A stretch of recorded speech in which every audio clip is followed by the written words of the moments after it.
Bonjour à vous tous, merci d'être parmi nous. Donc, je suis Isabelle Tang, je suis médecin gériatre en charge du secteur médico-social à la Starac, la structure régionale d'appui à la qualité et la sécurité des soins d'Île-de-France.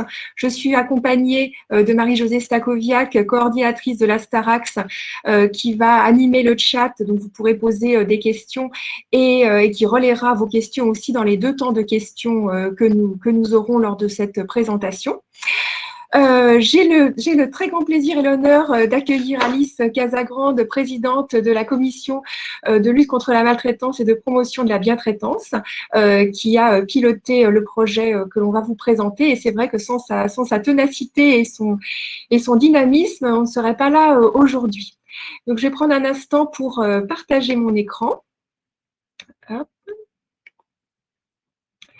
Ça va prendre un tout petit moment. Voilà. Je passe en plein écran. Et donc, le programme d'aujourd'hui, donc ça va être de vous présenter cette démarche nationale de consensus sur la maltraitance.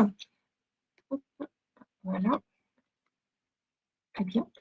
Et donc, on va vous présenter donc déjà pourquoi est-ce qu'on a mené ce travail, comment est-ce qu'on l'a fait, bien sûr le résultat, les nouveautés qu'il y a dans ce vocabulaire partagé, et puis la suite. Donc, je laisse tout de suite la parole à Alice, qui va vous présenter la démarche. Merci beaucoup Isabelle, merci à toute l'équipe de la Starac et merci à vous tous qui êtes présents. Donc je suis Alice Casagrande, effectivement je suis présidente de cette commission depuis septembre 2019. Auparavant, depuis sa création, la commission était présidée par Denis Pifteau et elle avait produit une note d'orientation qui avait été remise à Agnès Buzyn et à Sophie Cluzel. Donc, ce que je vais vous présenter, c'est finalement les premiers travaux pratiques de cette Commission nationale de lutte contre la maltraitance et de promotion de la bientraitance. Premiers travaux pratiques qui, on l'espère, vont vous intéresser et vont vous être utiles. Alors, pourquoi est-ce que nous sommes lancés dans cette aventure de définir un vocabulaire partagé de la maltraitance? Quels étaient les enjeux? Je crois que ceux qui sont ici aujourd'hui le savent presque mieux que nous. Les phénomènes de maltraitance, ce sont des phénomènes d'une grande complexité. Je cite ici 2 éléments de complexité, mais il y en aurait énormément d'autres qu'on pourrait citer. Premièrement, la maltraitance est un phénomène très divers. Les situations sont extrêmement différentes, hétérogènes. Elles touchent des publics très variés. Vous pouvez parler de situations de maltraitance envers une personne âgée, une personne en situation de handicap, une personne malade, une personne précaire, un mineur. Vous pouvez parler, quand vous évoquez la maltraitance, d'une situation qui relève d'un traitement pénal en justice, qui relève d'un traitement disciplinaire, mais aussi vous pouvez être en train de parler d'une erreur qui ne relève pas du tout, par sa gravité, d'un traitement judiciaire. Vous pouvez peut-être aussi parler de quelque chose qui relève d'une guidance, un apaisement, une intervention au sein d'une famille. Bref, vous le comprenez bien, quand nous attrapons le mot maltraitance, en réalité, nous avons du mal à le tenir dans les mains tellement il recouvre de réalités différentes. Il y a aussi un deuxième sujet, j'ai commencé à l'évoquer en vous parlant du traitement pénal, c'est qu'en réalité, quand on parle de maltraitance, on ne sait pas très bien à quel niveau de gravité on est en train de penser. Il y a une grande difficulté d'établir une échelle de gravité et une échelle de responsabilité.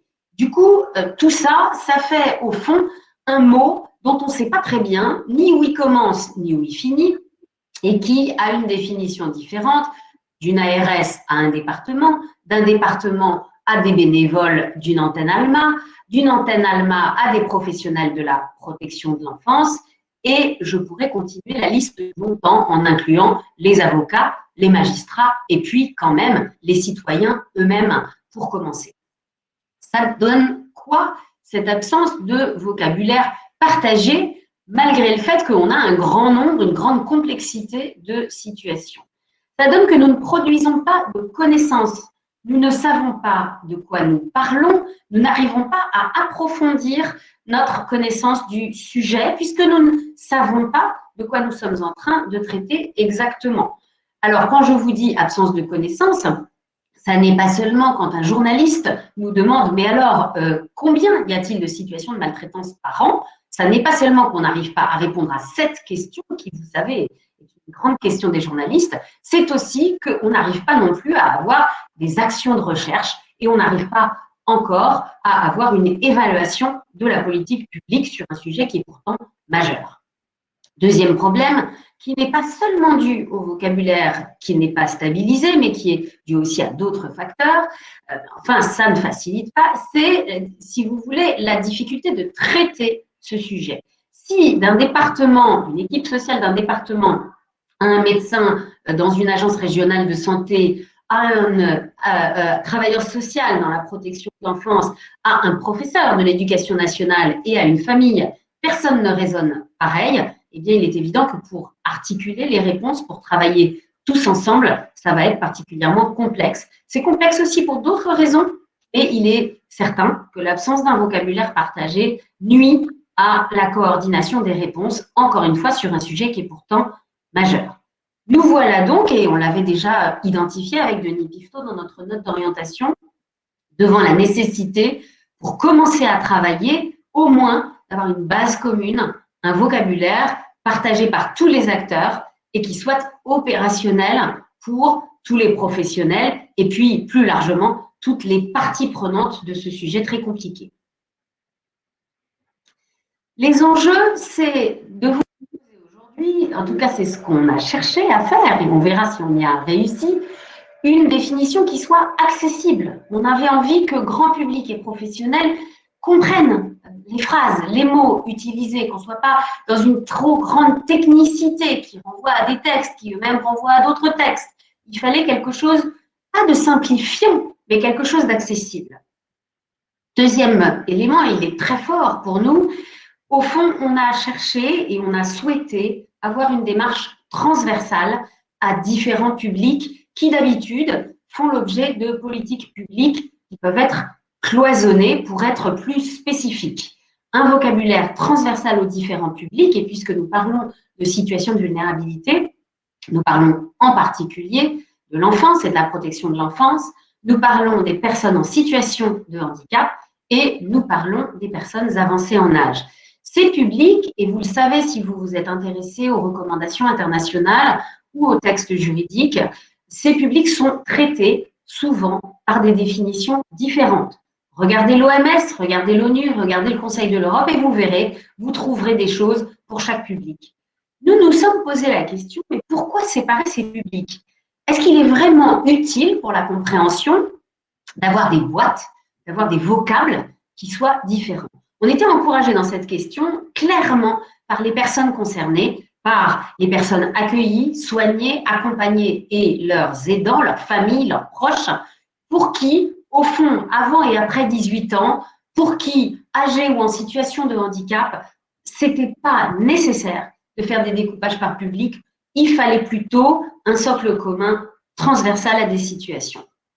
Cette option qui nous avait été proposée et que nous avons relevée, cette option n'a pas été facile à tenir. On pourra y revenir et bien sûr répondre à vos questions là-dessus. Ça n'allait pas de soi. Et vous savez, quand on se détache de ce qui est en vigueur, et en particulier des textes de référence internationaux, il est normal que les personnes qui connaissent le sujet nous renvoient notre innovation peut-être, mais aussi notre erreur potentiellement. Nous avons avancé et nous avons réussi ce pari, ou du moins la première partie de ce pari, à savoir arriver à une définition qui fasse consensus des parties prenantes pour ces trois publics. Je vous l'ai dit un petit peu plus tôt, nous n'étions pas dans une démarche contemplative.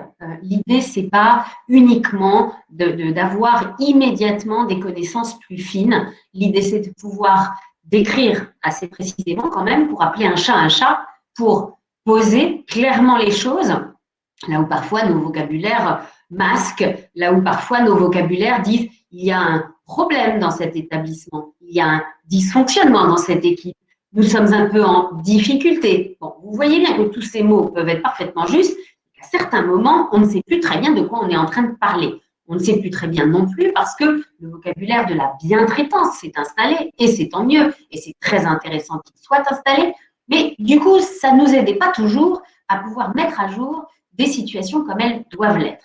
Donc, ce vocabulaire, il avait deux postulats. Le premier, d'être suffisamment clair et descriptif. Le deuxième, de servir à quelque chose, d'être opérationnel. Nous voulions un vocabulaire transversal aux différentes situations de vulnérabilité, mais attention, il ne s'agissait pas d'arriver à des grandes abstractions, des généralités généreuses, comme parfois il en existe dans nos vocabulaires, qui finalement mettent tout le monde d'accord, mais enfin, ça ne mange pas de pain, si je puis dire. Donc là, ce qui nous ennuyait, c'était que la transversalité, elle risquait de créer un ensemble un petit peu flou. Or, il y a des connaissances, il y a évidemment des spécificités par public, il y a des textes, il y a des références de pratiques professionnelles, des références juridiques, il y a des mondes d'exercice professionnel. Ce sont des spécificités qui se respectent évidemment et que sacrifier aurait été une grande erreur. Donc, nous avons essayé de garder les spécificités.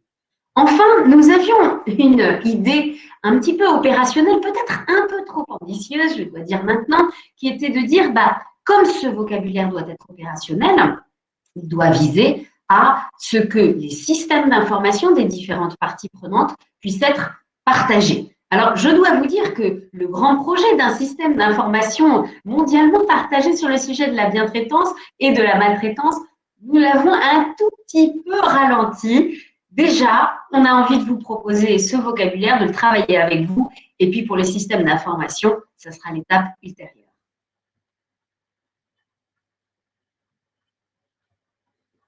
Alors, enjeu, je vous l'ai dit, de politique publique, mais peut-être, pour résumer, si on vous demande, mais enfin, qu'est-ce qui leur est passé par la tête? Peut-être, j'espère, répondrez-vous, saurez-vous répondre. Eh bien, nous avons à progresser sur la conscience de la maltraitance, de ce qui est maltraitant, et nous avons à aider toutes les personnes qui les subissent ou qui en sont témoins à comprendre que ce n'est pas normal, qu'elles n'ont pas à l'accepter. Nous avons à modifier notre seuil de résignation, notre fatalisme qui parfois nous incline à dire « il y en a toujours eu, il y en aura toujours ». Ça n'est pas acceptable. Nous avons à parler le même langage, nous avons à travailler mieux ensemble. Nous avons, et vous voyez bien que c'est l'occasion de ce webinaire et parmi d'autres, nous avons à réactiver les discussions sur le sujet.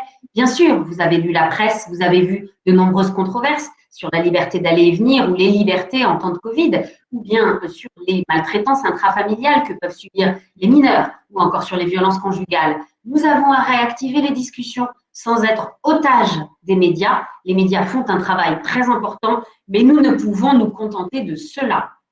Nous devons mettre en visibilité les situations de maltraitance dans leur diversité, dans leur complexité, et nous devons mieux faire comprendre à toutes les parties prenantes les difficultés liées à ce sujet, les nécessités de prévention. Pourquoi nous? Eh bien, nous sommes des éclaireurs, vous et nous, parce que nous connaissons les mondes de la vulnérabilité, les mondes des vulnérabilités. Nous l'avons choisi, ce monde. Nous voulons y exercer, nous voulons y être bénévoles. Nous sommes aussi exposés à ces mondes par nos proches, mais nous avons une mission particulière au titre de nos engagements professionnels et nous devons donc être les précurseurs, les ambassadeurs de cette difficile thématique qu'est la maltraitance.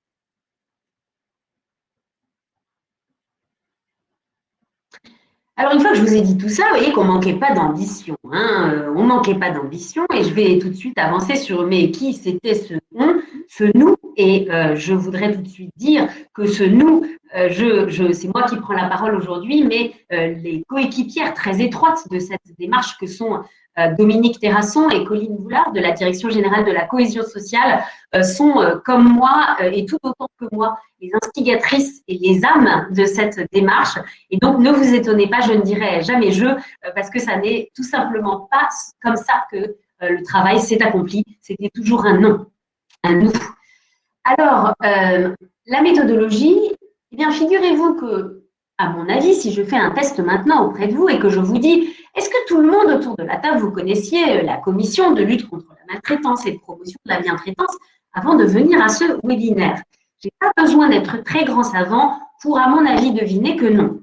Notre commission n'est pas une commission prestigieuse, elle est récente, elle a un sujet difficile, elle n'est pas médiatique et c'est très bien comme ça. Nous n'avons pas besoin de médiatisation, nous avons besoin de travailler avec vous maintenant et dans l'avenir. N'empêche que pour porter une démarche aussi complexe, vous imaginez bien, quand on vient d'être créé, qu'on a des moyens un petit peu modestes, eh bien, on a intérêt à ne pas se rater parce que, évidemment, on est attendu aussi si on propose des choses novatrices dans la méthode. Alors, on s'est adossé à la méthode que certains d'entre vous connaissent sûrement, c'est celle du consensus formalisé que la Haute Autorité de Santé utilise pour faire des recommandations d'ordre scientifique. Nous avons utilisé cette méthode, elle est en 3 étapes à la Haute Autorité de Santé. Il y a un groupe de pilotage d'une dizaine de personnes qui fait les travaux exploratoires, la revue de littérature, et puis qui propose ce qu'on pourrait appeler une version martyre du texte, en tout cas une version de travail, et on a en face des experts qui sont en charge de ce qu'on appelle la cotation, c'est-à-dire de regarder les propositions et de dire s'ils trouvent ça utile, pas utile, bien dit, mal dit, nécessaire, pas nécessaire, etc., etc. Et enfin, dans la méthode de la Haute Autorité de Santé, il y a une 3e étape qui est une relecture scientifique élargie. Alors nous avons été un petit peu dans un processus modifié parce que nous avions une matière très complexe, parce que nous avions une matière qui devait bien sûr associer des parties prenantes des 3 champs principalement concernés, donc le champ des mineurs, celui des personnes en situation de handicap, celui des personnes âgées, mais nous devions associer aussi à la fois des personnes concernées, des professionnels, des magistrats, des avocats, des agences régionales de santé, des départements, des associations d'aide aux victimes, des antennes ALMA, des dispositifs d'écoute des mineurs, etc., etc. Alors vous imaginez bien que tout ça, ça fait que nos groupes ont été plus gros, plus volumineux que ceux de la Haute Autorité de Santé. Mais on n'était pas seulement plus nombreux, on était aussi très soucieux qu'il y ait du débat et le plus de débat possible sur cette démarche difficile. Et par conséquent, groupe de pilotage avec 22 personnes, dont 3 personnes directement concernées, dont 3 chercheurs, dont 2 à renommée internationale, mais aussi donc un groupe de cotation, 42 personnes, et enfin, non pas une relecture scientifique, mais un débat élargi qui a pris la forme de 10 petits ateliers animés par un binôme du groupe de pilotage qui a rassemblé 150 participants. Maturation de cette démarche, le groupe de pilotage propose une matière, le groupe de cotation la voit arriver, il faut vous le dire, avec une certaine perplexité. Mais qu'est-ce que c'est que ça? Qu'est-ce qu'il y a de neuf? Pourquoi c'est rédigé comme ça? Pourquoi il manque ça? Première cotation, donc première réaction des experts, assez controversée, il faut dire. Deuxième réaction des experts après un temps d'échange, toujours aussi controversée, c'est-à-dire qu'on avait encore beaucoup de disputes au sein des experts et c'était tout à fait naturel.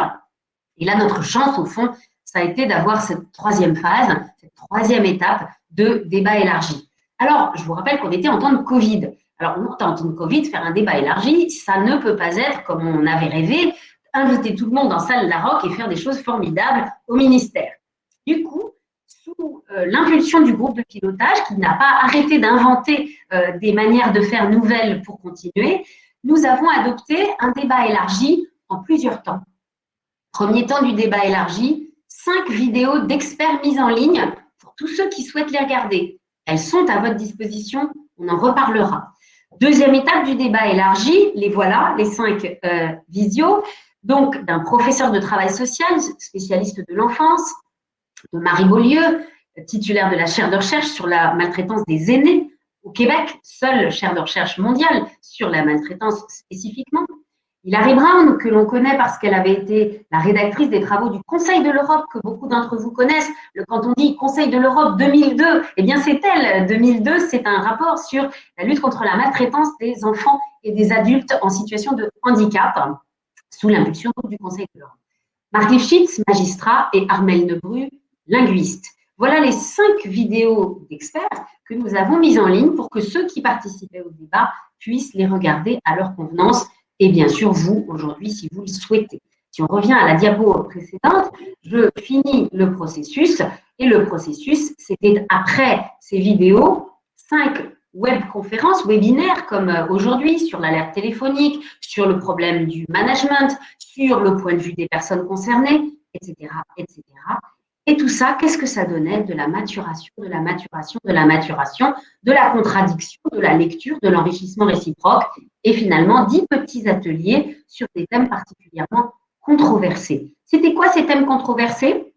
Par exemple, est-ce qu'on peut avoir une définition commune entre les majeurs et les mineurs? Est-ce qu'il n'y a pas des spécificités qui empêchent ça? Par exemple, on parle de maltraitance des personnes vulnérables. Est-ce qu'on pourrait aussi parler de maltraitance des aidants, des familles? Ou est-ce que ça n'aurait pas de sens? On parle de maltraitance en lien avec la vulnérabilité. Mais qu'est-ce que c'est la vulnérabilité? Et est-ce que c'est par ça que la maltraitance se définit?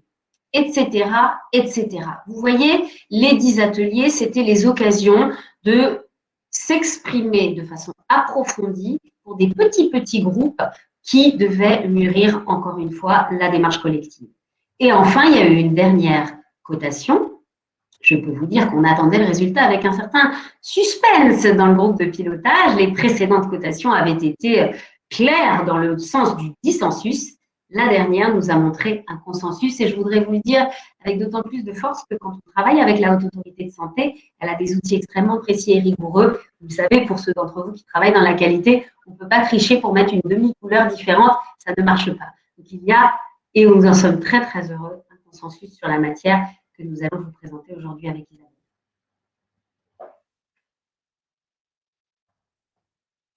Alors, ça donne quoi? Eh bien, je voudrais vous donner et vous lire, si vous voulez bien, la définition de la maltraitance issue de cette démarche nationale d'environ 1 an et demi. Il y a maltraitance d'une personne en situation de vulnérabilité lorsqu'un geste, une parole, une action ou un défaut d'action compromet ou porte atteinte à son développement, à ses droits, à ses besoins fondamentaux et ou à sa santé, et que cette atteinte intervient dans une relation de confiance, de dépendance, de soins ou d'accompagnement. Les situations de maltraitance peuvent être ponctuelles ou durables, intentionnelles ou non. Leur origine peut être individuelle, collective ou institutionnelle. Les violences et les négligences peuvent revêtir des formes multiples et associées au sein de ces situations. Nous allons bien sûr, Isabelle et moi-même, revenir sur de très nombreux points qui sont présents dans cette définition et que nous aimerions éclairer pour vous. N'hésitez surtout pas à poser aussi vos questions dans le chat. Isabelle, je te passe la parole. Merci beaucoup, Alice. Donc, comme vous pouvez le constater, cette définition, elle est délibérément brève. Par contre, elle nécessite que tous les termes qui la composent soient clairs pour tous. Et donc, c'est pour ça qu'on a décidé de l'accompagner d'un lexique qui va aborder 9 points, qui va préciser 9 points de cette définition. Alors, je ne vais pas aborder tous les points, puisque certains, comme le droit, fait référence au texte législatif pour les mineurs, pour les personnes en situation de handicap, pour tout citoyen. Vous avez aussi des références pour les besoins fondamentaux pour les mineurs et pour les mineurs et les majeurs. Et pour la santé, c'est la définition de l'OMS. Par contre, il me paraît intéressant de m'arrêter sur quelques points, en particulier la personne en situation de vulnérabilité. La vulnérabilité, elle est liée à des facteurs individuels ou des facteurs environnementaux. Et une personne va être en situation de vulnérabilité lorsqu'elle est en difficulté ou dans l'impossibilité de se défendre ou de faire cesser une maltraitance du fait de son âge, et dans ce cas-là, on parle d'un mineur, de son état de santé, d'une situation de handicap, d'un environnement inadapté ou violent, d'une situation de précarité ou d'une relation d'emprise. Et on peut avoir des facteurs individuels en lien avec l'orientation sexuelle, la race, l'ethnie, la nationalité, qui peuvent être un risque accru de vulnérabilité. Alors, la vulnérabilité, c'est un point central de cette définition. C'est ce qui va permettre de distinguer la violence de la maltraitance. Toutes les violences ne sont pas des maltraitances. Et on va parler de maltraitance lorsque la violence s'adresse à une personne en situation de vulnérabilité. L'autre point important, c'est le terme situation qui accompagne vulnérabilité. Alors, il y a eu beaucoup de débats dans les groupes de cotation et dans les groupes de pilotage sur est-ce qu'on met personne vulnérable ou personne en situation de vulnérabilité. Et en fait, on a finalement gardé personne en situation de vulnérabilité pour illustrer le fait que tout citoyen, à un moment de sa vie, peut devenir vulnérable, mais qu'on peut aussi sortir de la vulnérabilité. Et donc, le terme situation de vulnérabilité permet d'illustrer cette dynamique. Alors, le développement. Alors, on entend par développement le processus de croissance continue d'un être humain qui va, tout au long de sa vie, acquérir ou développer des capacités physiques, psychiques et socio-relationnelles. Et ce développement, il va vraiment être jusqu'aux tout derniers instants où on peut encore, grâce à des contacts, acquérir et vivre des moments. Et ça ne se résume pas à la croissance d'un adolescent ou qui devient un adulte. Le développement peut être facilité ou empêché par un environnement matériel, social, relationnel dans lequel la personne se trouve et a fortiori quand elle subit une maltraitance. Alors, pour qu'il y ait maltraitance, donc on a vu qu'il fallait qu'il y ait vulnérabilité, mais aussi qu'il faut qu'il y ait une relation qui lie la personne maltraitée et la personne ou l'institution qui va être maltraitante. Et donc, on a identifié 3 types de relations. Donc, la relation de dépendance, la relation d'aide et d'accompagnement et la relation de confiance. Donc, la relation de dépendance, on va être dépendant lorsqu'une personne a besoin d'une autre personne, d'un service ou d'une institution pour répondre à ses besoins fondamentaux. Ça va être, par exemple, la personne âgée en perte d'autonomie qui va être dépendant de ses proches ou d'un service d'aide à domicile. Ça va être la personne en situation de handicap qui va être dépendant d'un service de transport, d'un fournisseur de matériel pour travailler, pour se déplacer ou tout simplement pour vivre. La relation de soins et d'accompagnement, c'est celle qui vous concerne et qui nous concerne principalement. On va parler de soins et d'accompagnement lorsque la relation amène un proche ou un professionnel à intervenir dans la vie d'une personne dans un but curatif. Et donc là, on va parler du soin au sens de cure, mais aussi dans un but de maintien de qualité de vie. Et là, on va parler du soin au sens de care, et aussi dans un but social et éducatif, se développer, apprendre, découvrir le monde et être en relation avec les autres. Et cette relation, elle peut intervenir dans un environnement privé, professionnel, dans le cadre d'un contrat direct, mais aussi lors d'une relation bénévole. Enfin, la relation de confiance, donc c'est la relation qui conduit une personne à accepter tacitement ce qu'énonce une autre personne comme étant a priori vrai et a priori dans l'intérêt de la personne. Cette relation de confiance, elle peut intervenir dans tout type de relation, qu'elle soit familiale, hiérarchique, d'aide ou d'accompagnement. Donc, vous l'avez vu, cette relation, ça peut être entre 2 individus, mais aussi entre un individu et une institution. Et donc, j'aimerais encore m'arrêter maintenant sur les maltraitances institutionnelles parce que ça a été source de débats importants, ça a été une des thématiques des webconférences. Et puis, quand on voit l'engouement qu'on a eu pour ces 2 webinaires avec plus de 600 inscrits, on voit bien que c'est une préoccupation des professionnels qui interviennent dans les institutions qui accueillent les personnes vulnérables. Donc, on va parler de maltraitance institutionnelle lorsque la maltraitance résulte au moins en partie de pratiques managériales, d'organisation ou de mode de gestion d'une institution ou d'un organisme gestionnaire, voire de restrictions ou de dysfonctionnement au niveau des autorités de tutelle sur un territoire. Alors, c'est vrai que la maltraitance institutionnelle, elle peut trouver son origine dans de multiples actions. Par exemple, la politique institutionnelle qui va être inadaptée. On peut avoir des pratiques professionnelles, des aménagements internes qui vont restreindre les libertés des personnes accompagnées. Et cela revoit au débat assez vif qu'il y a eu pendant la crise Covid sur les restrictions de liberté. Et là, j'aimerais ouvrir une petite parenthèse sur les structures éthiques qui ont été une véritable aide dans notre réflexion, dans nos prises de décision. Et je vous invite, si vous ne l'avez pas encore fait, de consulter le document repère qu'a publié en janvier Fabrice Xil et qui s'intitule « Quelle éthique dans les établissements accueillant les citoyens âgés ?» Donc, on va vous mettre les références dans le chat. Et ce document vous donne des pistes de réflexion et d'action sur 10 thématiques, dont la réduction des contraintes et des limitations de liberté. Donc voilà, je ferme la parenthèse sur les espaces éthiques, mais c'est vrai que ça peut être un levier important dans la prévention des maltraitances. Donc, on a vu une politique institutionnelle inadaptée, mais ça peut être aussi une organisation qui va conduire à des situations de sous-effectifs ou de sous-qualification récurrentes. Alors, on sait que ça a toujours été une difficulté pour les professionnels qui réalisent les plannings, d'équilibrer des soignants qui soient qualifiés, des soignants qui soient vacataires, des soignants qui soient titulaires. Et la crise Covid a fortement accentué cette difficulté. Donc, on est bien conscient, mais c'est effectivement un risque dans la sécurité des prises en charge des personnes vulnérables qui nous sont confiées. Il peut y avoir aussi la politique de formation qui peut être insuffisante, une absence de régulation des violences ou des négligences subies par les personnes alors qu'il y a eu des éléments d'alerte, une absence d'organisation du circuit d'alerte connu par les personnes en situation de vulnérabilité ou leurs proches, ou bien aussi une absence de signalement aux autorités administratives et judiciaires lorsqu'on on constate une situation de maltraitance. Alors, un petit rappel, actuellement, pour déclarer une situation de maltraitance aux ARS, vous avez deux possibilités. La première va être dans le cas d'un événement indésirable grave associé aux soins.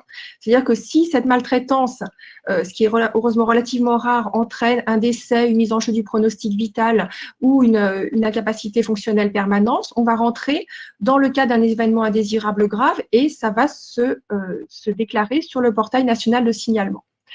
Pour toutes les autres situations de maltraitance, il y a un formulaire qui n'a pas vraiment de nom, mais bon, qui est dédié au médico-social. Alors, il y a des limites, bon, c'est comme ça qu'il faut le faire, même s'il y a quand même des limites importantes à ce formulaire. Déjà, le sanitaire doit déclarer aussi dessus, hein, qui ne lui est pas forcément adressé. Et puis surtout, je trouve qu'on va faire une déclaration qui va être descriptive et ça ne va pas vous amener ou ça ne va pas vous obliger à mener une analyse approfondie des causes, alors que c'est le cas dans un événement indésirable grave. Et c'est vrai que les situations de maltraitance qui va survenir au sein d'une institution nécessitent une analyse approfondie. Il va être important de distinguer les comportements et les pratiques de la personne impliquée, mais aussi de rechercher d'éventuels dysfonctionnements ou manquements collectifs au niveau de l'institution. Il est important de se poser la question de pourquoi ce professionnel, à un moment, n'a pas alerté alors qu'il se sentait en difficulté. Où est-ce qu'il a alerté et que l'alerte n'a pas été suffisamment reçue ou prise en compte. On est bien souvent dans des situations qui sont complexes. Il faut analyser en profondeur de façon systémique pour identifier l'ensemble des facteurs contributifs et proposer ensuite des actions correctrices. Alors, Alice l'a souligné en début de cette présentation, les objectifs de cette définition, c'était d'être descriptive et donc on espère avoir répondu avec la définition et avec le lexique, mais il fallait aussi qu'elle soit opérationnelle. Et donc, on complète cette définition par des caractérisations des situations de maltraitance, donc avec 7 points, la typologie, le lieu, la victime, l'auteur, l'échelle de responsabilité, la temporalité et la durée, les mesures correctives. Et donc, ces éléments doivent vous permettre d'analyser une situation, donc de vous améliorer en interne, d'éviter que les choses ne se reproduisent, mais aussi d'orienter les politiques publiques de prévention et de lutte contre la maltraitance. Alors, la typologie, elle va consister à classer les situations selon la nature des actes et des omissions dont il est question. Donc là, on va retrouver des termes que vous connaissez, qui sont déjà dans d'autres définitions de la maltraitance. Donc, dans le document complet, il y a de multiples exemples qui sont donnés. Donc, je vais en reprendre que quelques-uns. Donc, les maltraitances physiques, on entend par maltraitance physique, bien sûr, tout ce qui est agression, mais ça va être aussi les enfermements, même à domicile, les contentions abusives, les sur- ou les sous-médications, les maltraitances sexuelles, donc les abus sexuels, les atteintes à la pudeur, les maltraitances psychologiques. Alors là, vous avez beaucoup d'exemples pour les maltraitances psychologiques, mais on peut citer par exemple les insultes, les menaces de sanctions, les menaces d'abandon, le chantage affectif, la mise à l'écart, l'indifférence, le silence systématisé.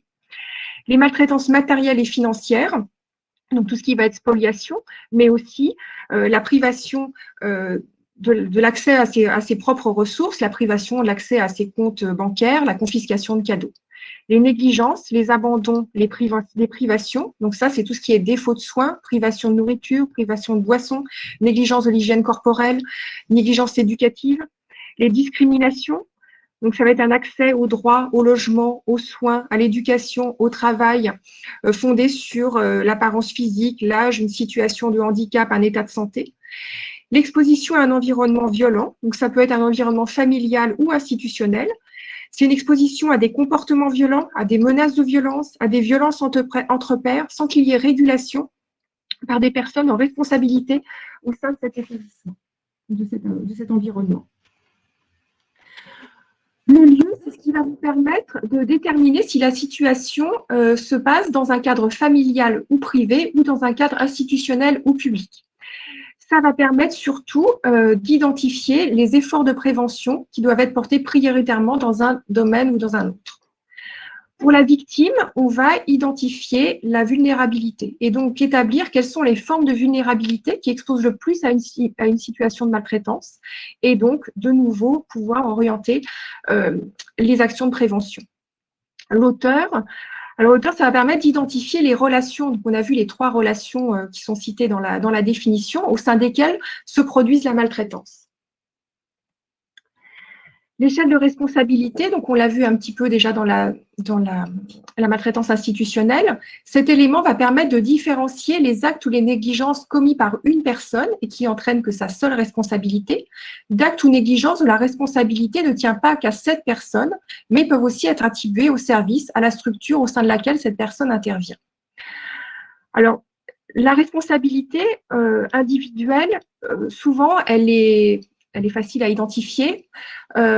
Et en première analyse, voilà, on arrive assez facilement à identifier le ou les auteurs. Par contre, il faut vraiment, lorsque ça se passe au sein d'une institution, avoir un examen approfondi qui va pouvoir révéler un caractère systémique du problème et donc mettre à jour une responsabilité collective, voire institutionnelle.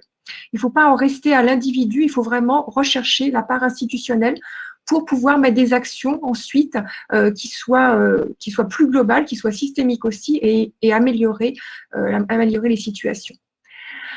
Le fait qu'il y ait une responsabilité institutionnelle engagée n'exclut pas que la responsabilité individuelle soit également engagée. Donc, l'un n'empêche pas l'autre. La temporalité et la durée. Alors, souvent, il y a un temps long entre le moment où débute ou survient la maltraitance, le moment où elle va être identifiée, analysée, et ensuite où il va y avoir des actions correctrices. La durée, ça va être important dans votre analyse. Ça n'a pas du tout les mêmes conséquences pour la victime d'être exposée à une maltraitance ponctuelle par rapport à une maltraitance qui va s'étendre de quelques jours, quelques semaines, quelques mois, voire quelques années. Donc, pas les mêmes conséquences, mais pas non plus les mêmes mécanismes de compréhension et pas non plus les mêmes mesures correctives. Donc, c'est important de prendre en compte ce caractère. Donc, les mesures correctives, déjà, en premier lieu, faire cesser la situation de maltraitance. On sait ensuite que les mesures sont plus efficaces quand elles sont articulées entre elles. L'action disciplinaire ou la sanction, une information aux autorités administratives et un signalement à la justice. Il est important aussi, dans les actions que vous allez envisager, d'obtenir, si c'est possible, l'accord de la personne victime. Ça va l'aider, elle, ensuite aussi, à se reconstruire. Ces mesures doivent être pensées et organisées à court, moyen et long terme. À court terme, on va faire cesser la situation. Et ensuite, à moyen et long terme, c'est votre analyse approfondie qui va vous guider dans des actions qui peuvent être des actions de formation, d'une réorganisation, des modifications RH. Voilà, il ne faut pas s'arrêter au court terme. Et puis, on rappelle que les crimes et les délits relèvent d'un signalement à l'autorité judiciaire. Alors, est-ce que l'on a des questions? Pas beaucoup de questions, mais alors du coup, il y en a une qui était intéressante posée hier, donc que je peux relayer. Quand on a une personne vulnérable qui est agressive et qui s'en prend à une autre personne vulnérable, donc dans une institution, par exemple, 2 résidents, quand un résident va frapper un autre résident, est-ce qu'on peut dire que ce résident est maltraitant? Merci Isabelle de cette question que je trouve effectivement très très importante parce que nous savons que dans les lieux où cohabitent des personnes en situation de vulnérabilité, ça peut tout à fait arriver et à certains endroits c'est même une problématique endémique. Je pense qu'on peut parler de situation de maltraitance, mais on ne peut pas parler de situation de maltraitance dans le sens où le résident qui commet la violence, l'acte de violence, quel qu'il soit, physique, psychologique, verbal, etc., soit d'une certaine façon l'auteur de la maltraitance. Je m'explique. Je pense que dans ces situations-là, il y a une régulation institutionnelle qui est à faire, il y a une mise en sécurité des personnes, il y a une analyse du dossier médical et des risques de passage à l'acte, il y a une observation, puisque bien sûr les professionnels en poste connaissent un certain nombre de choses sur les résidents qu'ils accueillent. Donc, dans ce sens, il y a une responsabilité institutionnelle. Si des actes de violence réitérées se produisent dans une institution d'un résident sur un autre, d'un résident sur les autres, on peut parler de maltraitance, mais dans ce cas-là, à une échelle collective, voire institutionnelle, pour absence, pour défaut de régulation. Au fond, ce qui manque pour qu'un résident soit maltraitant sur un autre, si je puis dire, c'est ce qu'on a appelé la relation de soins, la relation de dépendance, la relation d'accompagnement. Un résident, a priori, n'est pas accompagné par un autre résident. Et en ce sens, on peut parler de violence, bien sûr, hein, c'est l'évidence, mais on ne peut pas à proprement parler d'un acte maltraitant, d'un résident maltraitant sur un autre. Attention, le droit pénal peut considérer qu'un acte de violence d'une personne en situation de vulnérabilité sur une autre est engagé, hein, il peut y avoir une responsabilité pénale. Donc, que nous disions, à proprement parler, ça n'est pas une situation de maltraitance puisqu'elle est caractérisée par la dépendance ou le soin, l'accompagnement, ça ne veut pas dire d'abord qu'il n'y a pas de violence, ça ne veut pas dire que ce n'est pas grave et ça ne veut pas dire qu'il ne peut pas y avoir de mise en cause de la responsabilité au titre judiciaire. Ce sont des vocables, ce sont des registres qui sont différents, donc il faut bien les distinguer. Très bien. Donc la question, enfin une autre question qui a été dit hier, c'est qu'effectivement c'est la même situation lorsqu'un résident est violent vis-à-vis d'un membre du personnel. Déjà le personnel n'est pas vulnérable, et puis il n'y a pas cette relation du résident, enfin dans ce sens-là. La relation elle va dans l'autre sens.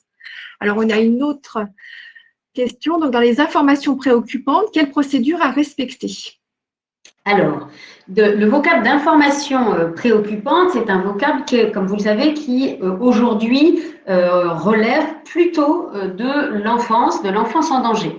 A priori, l'information préoccupante, c'est un vocabulaire qui vient de la loi de 2007 et qui, du coup, appelle des alertes qui sont émises par les professionnels lorsqu'ils constatent qu'un enfant est en situation de danger ou à risque de danger. Alors, quelle procédure à respecter? Évidemment, ça va dépendre un tout petit peu de si vous vous trouvez dans une école, si vous vous trouvez dans une famille, si vous êtes dans le cadre d'un accompagnement éducatif en milieu ouvert. Bref, la forme de la procédure exactement va être définie en fonction du cadre d'intervention et de qui fait l'alerte. Ce qui est certain, c'est que quand on est le spectateur, le témoin ou le récepteur d'une situation de maltraitance, que ce soit, j'allais dire, dans le champ des mineurs avec ce vocable information préoccupante, ou que ce soit dans un hôpital ou dans un établissement social ou médico-social, il y a plusieurs niveaux d'alerte.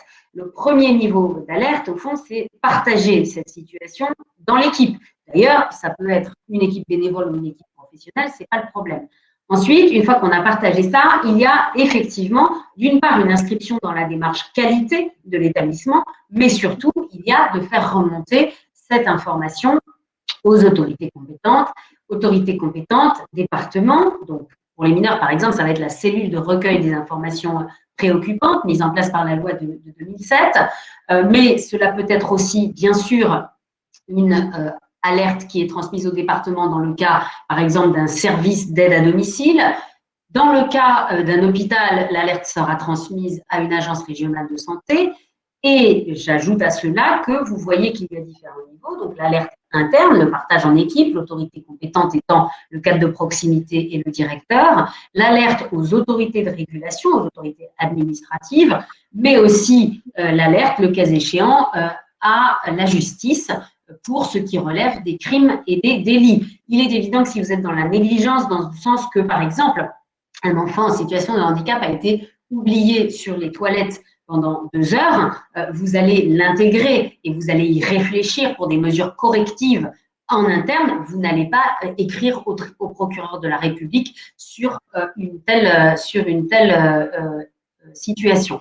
Par ailleurs, la procédure, si vous en avez une ou s'il faut la construire, la marche à suivre, elle doit être complétée pour que le tableau soit entier par une information des proches. Alors, si vous avez des mineurs, si vous avez une famille, il se passe une situation. Évidemment, il faut que les proches soient informés. Attention, c'est du cas par cas toujours, puisque est-ce que la personne elle-même, mettons qu'il s'agit d'une personne en situation de handicap ou d'une personne âgée, donc adulte, qui a son discernement, elle peut vous demander que sa famille ne soit pas mise au courant parce qu'elle ne le souhaite pas. Donc, évidemment, tout ce que je vous dis, ce sont des règles générales qui doivent être ensuite l'objet d'une procédure détaillée qui est fonction du lieu, des professionnels concernés, du mode d'exercice, du consentement de la personne concernée qui a subi la situation, etc., etc. Dernier point, il y a des moments où vous avez cette procédure dans les mains et vous avez un doute, une difficulté particulière, peut-être avec la hiérarchie ou une difficulté à vous faire entendre, ou alors l'alerte a déjà été émise et il ne s'est rien passé. Dans ce cas-là, il y a des procédures complémentaires, c'est-à-dire des voies de recours complémentaires. Le défenseur des droits, par exemple, peut être un lieu de recours, ça c'est une première piste. Et puis n'oubliez pas qu'il y a toujours des lignes téléphoniques, le 119 pour les mineurs, le 3977 pour les personnes en situation de handicap ou les personnes avancées en âge. Ce sont des dispositifs qui vous permettent de déposer. La seule règle du jeu, c'est de ne jamais rester seul avec une situation de maltraitance. On ne résout pas une situation de maltraitance tout seul. Donc, je pense que tu as répondu à la question qui était dans une situation de maltraitance institutionnelle, quels éléments faut-il pour porter plainte? Donc, on l'a vu.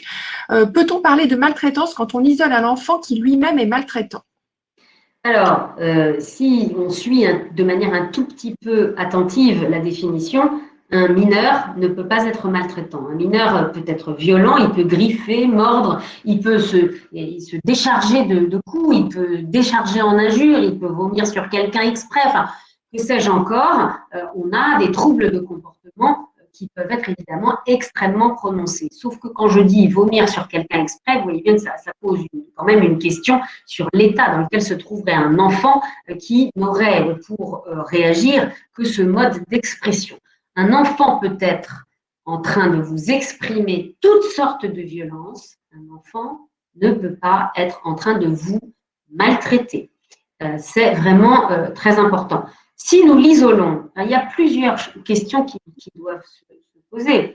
La première, peut-être, c'est qu'est-ce qu'on a essayé de faire d'autre? Qu'est-ce qu'on a essayé de faire avant de l'isoler? La deuxième, c'est ça fait combien de fois que ça se produit? Parce que si ça fait 5 fois que ça se produit et 5 fois que nous l'isolons, il y a là une situation systémique et on va un petit peu se poser la question de quelle est l'autre manière dont on pourrait répondre par un traitement, par une approche thérapeutique, par des recours à d'autres professionnels avant de l'isoler. Est-ce qu'on est sûr qu'il n'a pas mal? Est-ce qu'on est sûr que tout a été fait sur le plan éducatif pour apprivoiser cet enfant? Si cet enfant a été lui-même victime de violences très jeune et qu'il décharge la violence sexuelle ou l'agressivité sur les personnes qui l'entourent, encore une fois, on ne peut pas dire qu'il est maltraitant, mais il faut bien évidemment contenir cette violence parce que l'enfant qui se déchaîne n'est pas un enfant heureux et n'est certainement pas un enfant qui est en train d'être aidé. Bien sûr, il faut adopter la contenance. La question va être quelle est la forme de cet isolement? Quelle est la manière dont cet isolement a été décidé? Comment l'a-t-on parlé avec l'enfant? Comment en a-t-on parlé avec ses parents? Est-ce une mesure réflexe de dernier recours? Parce que ça fait 3/4 d'heure que cet enfant est très, très, très violent et on a tout essayé. Et là, vraiment, ça ne tient plus. Et auquel cas, on peut comprendre. Ou est-ce que c'est immédiatement un enfant a eu un geste réflexe avec son bras et hop, direct à la chambre d'isolement? Ces sujets sont très, très largement débattus, vous le savez, dans le champ de la psychiatrie en ce moment. Mais en fait, ce sont des sujets qui intéressent absolument tous les publics. La question, toujours, c'est une décision qui ne peut pas être prise seule. C'est une décision qui doit, d'une certaine façon, pour être en termes éthiques acceptables, coûter à l'équipe. Quand une équipe en est à être, je vais dire, punitivement heureuse, en décharge d'agressivité collective, d'enfermer un enfant, là, évidemment, on est dans une situation qui est complètement déséquilibrée. Donc, c'est du cas par cas. On ne peut pas dire isoler un enfant, c'est forcément de la maltraitance. Cela dit, vous vous doutez bien que dans une famille où on enfermerait un enfant dans le noir, dans le placard, où il aurait peur pendant quelques heures, nous n'aurions les uns et les autres aucun doute pour dire que même s'il a été, entre guillemets, diraient ses parents, méchant, pas gentil avec son petit frère, ça n'est évidemment pas acceptable. Alors, dans les institutions, ce qui est important, j'ajouterais, c'est de tracer toutes les actions que vous mettez en place, toutes les décisions que vous mettiez les personnes avec qui pour bien refléter la collégialité et pour bien refléter toutes les pistes que vous avez exploitées et qui ont probablement échoué pour en arriver là. Alors, une petite question un peu plus légère. Quelles sont les missions de la commission maltraitance?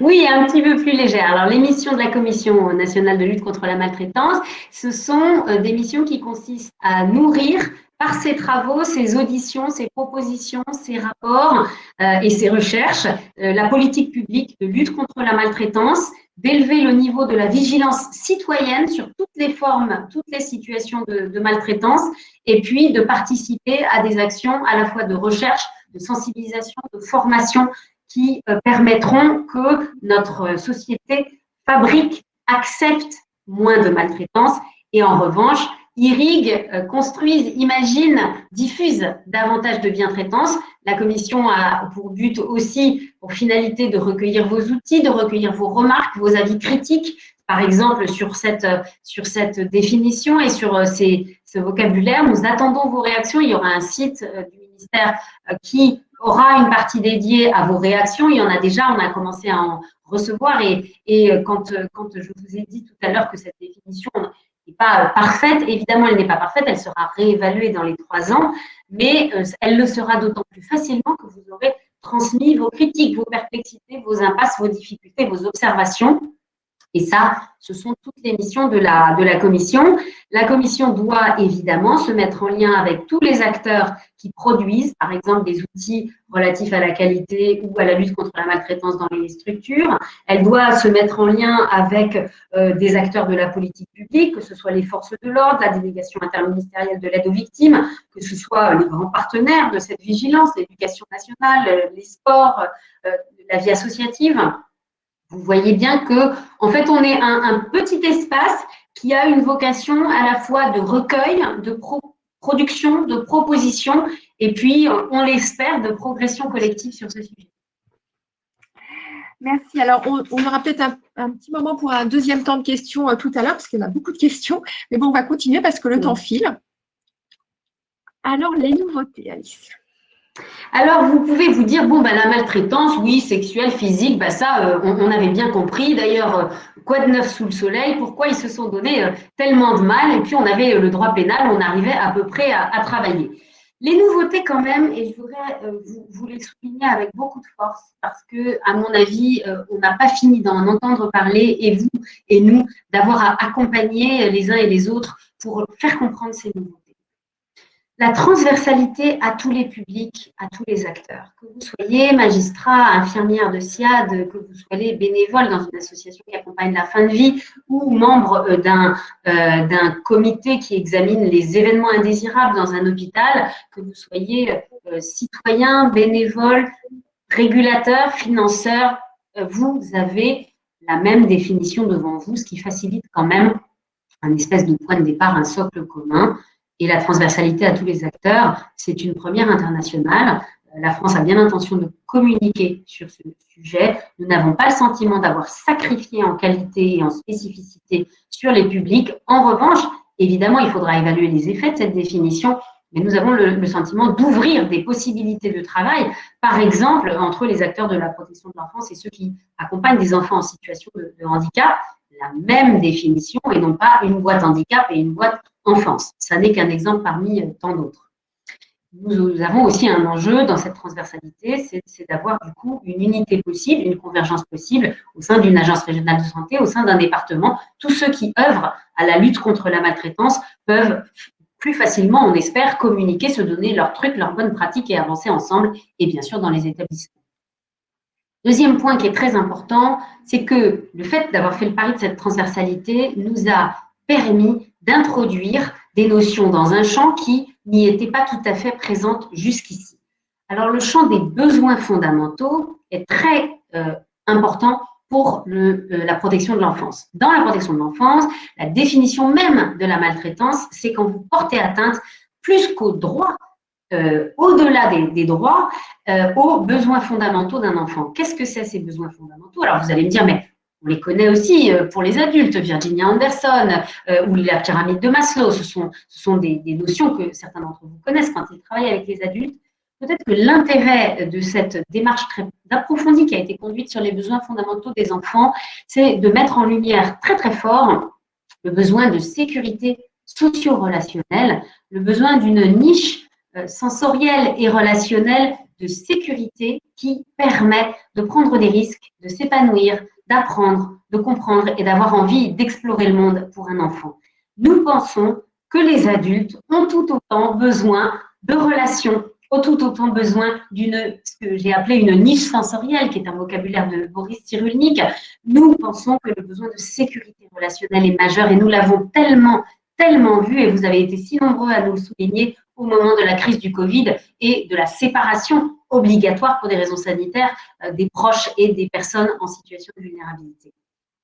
Deuxième notion, Isabelle en a déjà parlé, je réinsiste, introduire cette notion de développement pour les adultes, ça ressemble à une banalité. Pourquoi? Parce que si je vous dis après 18 ans tout s'arrête, vous allez me dire mais non, bien sûr que non.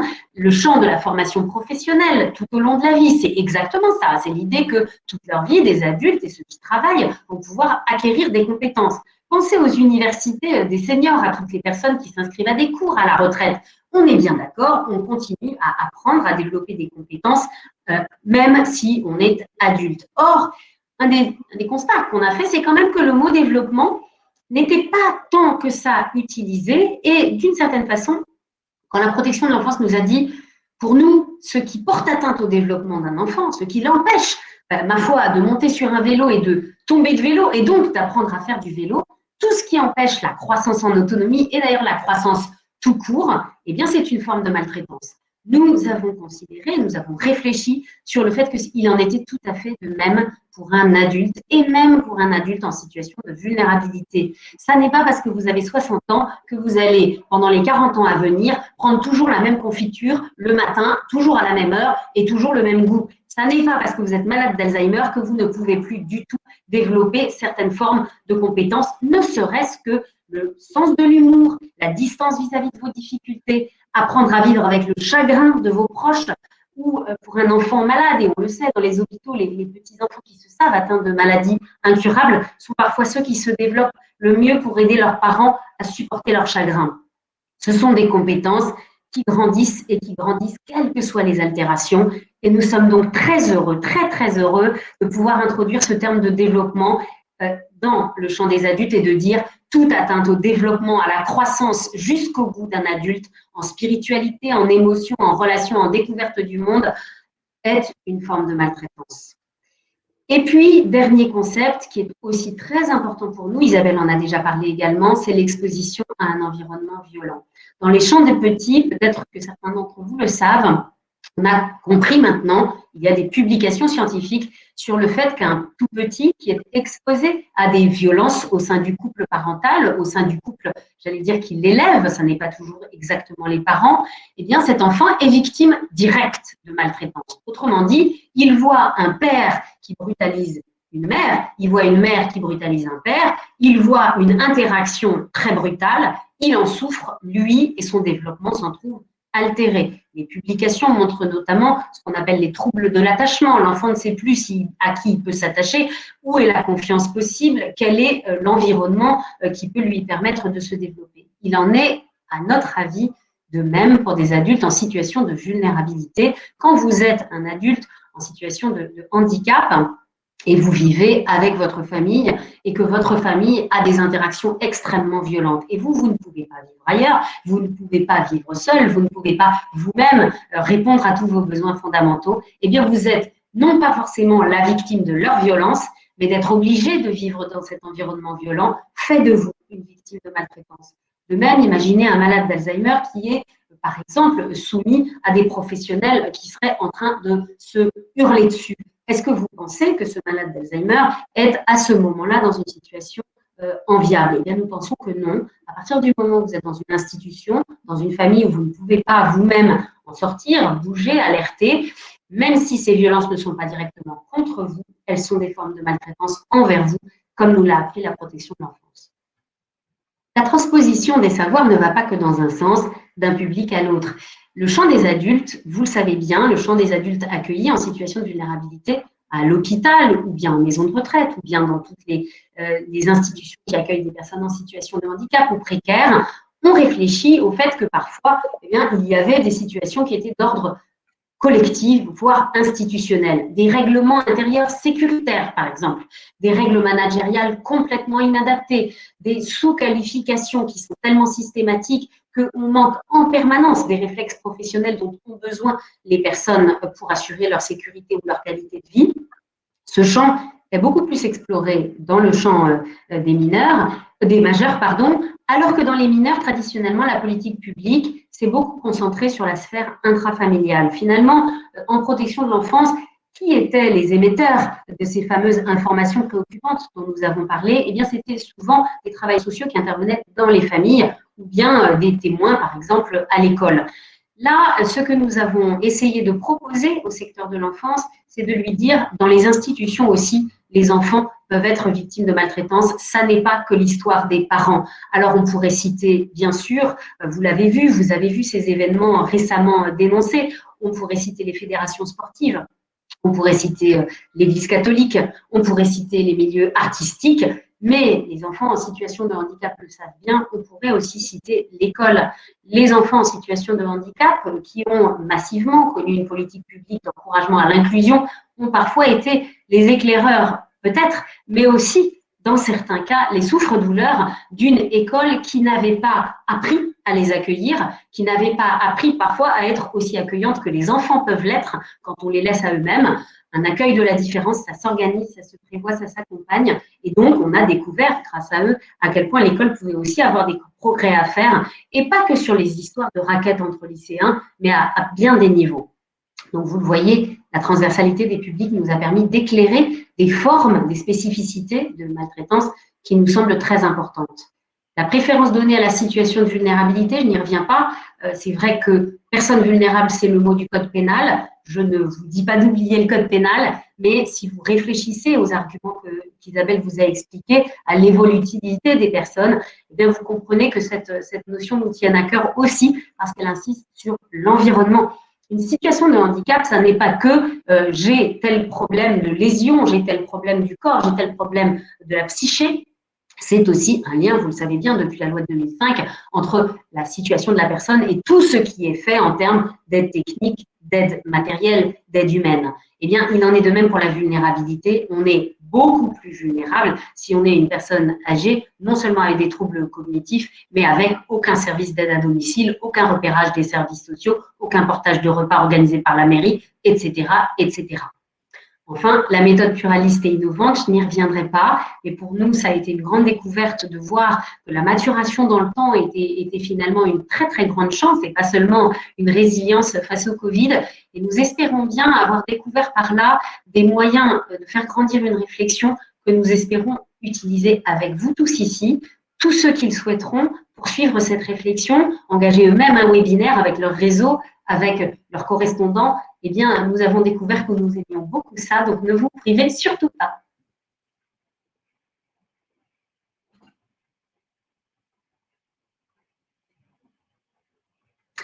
Nous ne nous arrêtons pas là, vous vous en doutez. Cette invitation est adressée à vous, mais pas qu'à vous. Cette définition va être inscrite dans le Code de l'action sociale et des familles et dans le Code de la santé publique, bien évidemment, pour faire référence. Nous n'avons pas encore le calendrier législatif qui le permettra, mais ça sera dans les prochains mois que cela devrait s'opérer. Le nouveau référentiel d'évaluation de la HAS concernant les établissements sociaux et médico-sociaux intégrera ces éléments. Le référentiel de la nouvelle certification des établissements de santé intègre ces éléments, pas de façon exhaustive, parce que les travaux n'étaient pas tout à fait terminés, mais nous vous invitons à compléter, pour tous ceux d'entre vous qui travaillent dans le secteur de la santé, dans le secteur sanitaire, nous vous invitons à compléter les éléments du manuel de certification par les éléments qui sont présentés ici et qui seront bientôt en ligne. Des rencontres physiques ou à distance, eh bien écoutez, je crois que vous voyez bien de quoi on parle, on est en train de le faire. Des outils pédagogiques, on travaille déjà avec un certain nombre d'acteurs pour faire des supports qui soient accessibles, des supports faciles à lire et à comprendre, des petits films pédagogiques Que sais-je encore? Si vous avez des enjeux de pédagogie, n'hésitez pas à nous les faire connaître. Je sais que l'équipe de la Starac a aussi quelques idées sur des outils pour compléter ce vocabulaire. Nous allons donc poursuivre, bien sûr, sur l'approfondissement et la diversification des supports pour vous aider dans la pédagogie. Enfin, je l'ai déjà évoqué, ce vocabulaire, il n'est pas terminé complètement, il n'est pas gravé dans le marbre. On a travaillé 1 an et demi. Alors, si vous voulez bien, on ne va pas le revoir tout de suite. Ça nous a pris un petit peu d'énergie. Et puis, on aimerait bien voir ce que ça va produire, se donner une vraie chance de le diffuser. Encore une fois, avec votre aide. Sans vous, ça ne se fera pas. Mais nous avons prévu, dans la commission, une évaluation de ce vocabulaire qui devra être révisé dans les 3 ans grâce à toutes vos contributions. Et j'ajoute qu'une partie sera réservée à vos contributions si vous souhaitez les apporter sur le site du ministère de la Santé pour que le débat continue après la clôture de notre démarche de consensus.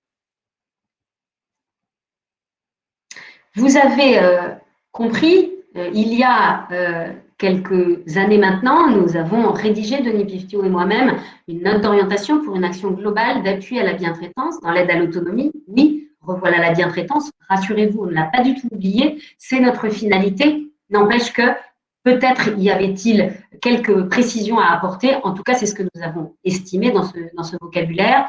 La note initiale disait il faut mieux comprendre, il faut mieux réagir et il faut évidemment mieux prévenir. Alors, suite à ça, on avait prévu 3 axes de travail. Le vocabulaire partagé, eh bien, je ne vais pas vous dire c'est fait, mais un petit peu quand même.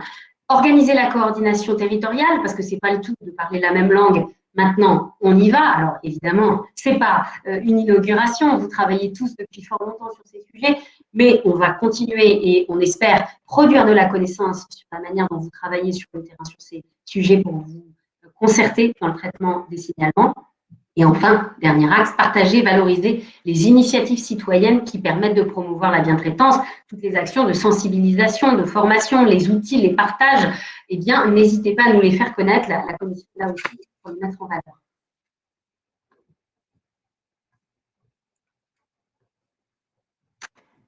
Je crois que, enfin j'espère, notre intention est à peu près claire. Notre recherche-action sur les circuits d'alerte et les traitements des alertes de maltraitance sur les territoires va commencer la semaine prochaine, pour ne rien vous cacher. Et cette recherche-action va consister pour les acteurs qui sont dans les départements, dans les parquets, dans les agences régionales de santé, dans les cellules d'aide aux victimes, dans les antennes ALMA, dans tous ces espaces-là, les acteurs qui le souhaiteront vont être associés à nous pour mettre en discussion des études de situation, partir du réel, partir de ce qui est déjà fait, et souvent très bien fait, mais parfois pas si bien fait et on voudrait progresser, partir de ces situations pour dégager les invariants pour une modélisation des dispositifs qui fonctionnent le mieux. Rassurez-vous, on n'aura pas un modèle unique sur tout le territoire, tout le monde fonctionne pareil. Ça ne marchera pas. Dans certaines grandes villes, ça n'est pas la même chose que des territoires ruraux. Mais notre idée, c'est que maintenant, avec ce vocabulaire partagé, on peut produire une connaissance sur ce qui marche le mieux pour répondre aux alertes et on ne va pas s'en priver, c'est notre futur chantier. Très bien. Alors, en conclusion, on peut dire que ce vocabulaire partagé de la maltraitance est le fruit d'une mobilisation collective, de débats et d'un enrichissement réciproque, d'une méthode rigoureuse qui a visé à produire un réel consensus et une adhésion large. Cette démarche, elle réaffirme le droit de tout citoyen en situation de vulnérabilité d'être protégé des violences qu'il ne peut faire cesser ni prévenir par lui-même. Les difficultés qu'on a rencontrées lors du Covid auprès des publics vulnérables pendant cette crise n'ont fait que renforcer notre détermination. Et c'est vrai qu'à un moment, on s'est vraiment posé la question de ce qu'il fallait continuer ou pas. Et finalement, là aussi, il y a eu consensus pour que l'on continue et qu'on puisse aujourd'hui vous présenter le résultat de ce travail. Alors, je pense qu'on n'a pas le temps pour des questions ou d'autres questions pour aborder les principales. Donc, du coup, on va conclure. Donc, je tenais à remercier Alice Casagrande, Dominique Terrasson et Colline Boulard de la DGCS qui ont constitué cette équipe projet et qui ont permis, malgré le contexte sanitaire exceptionnel, l'aboutissement de ce vocabulaire partagé. Je vous mets quelques liens, donc vous avez le lien vers le site du ministère et puis, donc vous avez vu, on est quand même très attaché à la transversalité, donc on vous propose 3 sites, un pour la maltraitance des aînés, un pour les enfants et un pour les personnes en situation de handicap. Je vous rappelle qu'en tant que structure régionale d'appui, Nous avons pour mission d'accompagner les établissements dans l'analyse des événements indésirables graves, mais aussi des situations de maltraitance. Donc, si vous voulez notre aide ou notre appui, n'hésitez pas à nous contacter sur la boîte mail contact@starax.com. On vous l'a dit, c'est une première étape et on est bien conscient de l'urgence et de l'attente des équipes de terrain et des personnes concernées en matière d'outils. Et donc, la Starax va lancer la rédaction d'un guide pratique sur la gestion des situations de maltraitance à l'usage des directions et des professionnels des établissements sanitaires et médico-sociaux. Donc, si vous êtes intéressé par cette thématique et si vous voulez participer au futur groupe de travail, vous pouvez aussi nous contacter sur la boîte contact. Et puis pour ceux qui veulent aller plus loin, il y a d'autres webinaires qui s'organisent. Et il y en a entre autres un qui va s'organiser le 23 mars prochain à 10 heures et c'est le CNAM qui va l'organiser. Donc, vous pouvez aller sur leur site. Donc, ça sera un webinaire qui sera plus long et qui abordera, qui abordera aussi le travail social. Et donc, voilà, n'hésitez pas si vous souhaitez. Et puis, il y aura d'autres outils qui vont être produits et on vous les relaiera au fur et à mesure de leur publication. Voilà, je vous remercie. J'arrête le partage d'écran. Donc, je vous remercie pour votre participation. J'espère qu'on a répondu à vos attentes. J'espère qu'on a été suffisamment clair et que vous arriverez à diffuser largement cette nomenclature auprès de vos équipes. Vous recevrez le diaporama, bien sûr. Et puis, on est à vos dispositions si vous avez besoin d'aide ou d'informations complémentaires. Voilà. Peut-être un dernier mot, Isabelle, si c'est possible. Merci de votre présence, merci de votre engagement.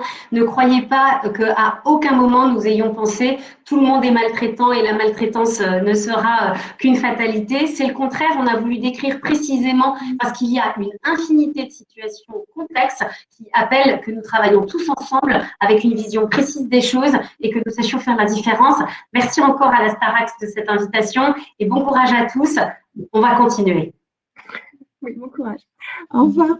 Au revoir. Je laisse encore un instant pour les derniers messages sur le chat. Au revoir.